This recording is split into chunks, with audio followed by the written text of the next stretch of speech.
culture, getting married is a legally, socially, and often spiritually sanctioned joining of two people in an intimate relationship. A quote from a study by the Wellesley Centers for Women. How would you feel if you weren't legally allowed to marry the person that you love? For many, this is the case. The question of whether or not same-sex marriages should be legalized is nothing new in this society. Same-sex marriage has historically been illegal but should nationally be recognized as a legal sanction of any two people in the United States. The movements for institutional change during the past few decades, the double standard and ambiguous definitions of marriage, and the successes seen in other countries such as Canada demand the need for this new legal sanction in the U.S. Let's start with the history of same-sex marriages. In the United States, marriage has historically been a heterosexual institution. In 1996, the Defense of Marriage Act was passed. This act refused to recognize same-sex marriages as valid.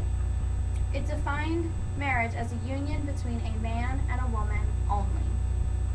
Social movements from the 1970s through today have tried to change the traditional marriage. In 1971, Baker v. Nelson lawsuit was the first lawsuit in the U.S. seeking legal same-sex marriage. It failed in the Supreme Court. In 2000, Vermont was the first state to permit same-sex civil unions.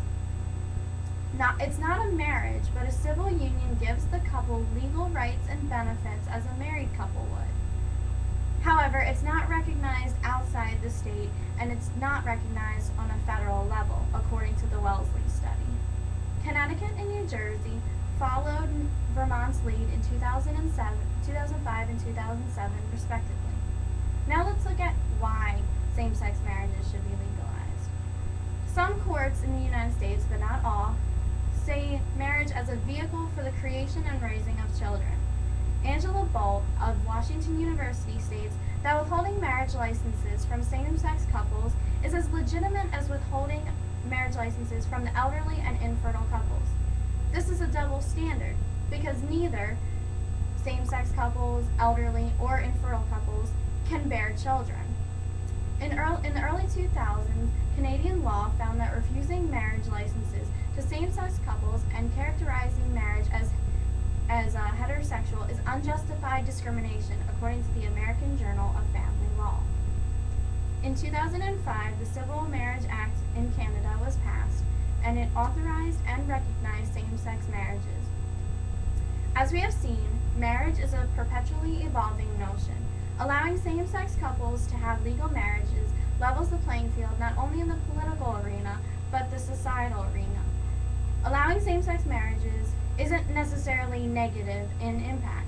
It may reduce social problems with homophobia and social alienation. Love is love, whether it happens to two people of the opposite sex or the same sex. Who are we to deny them the right to marry? It may not be your preference, but be supportive. Legalize gay marriage.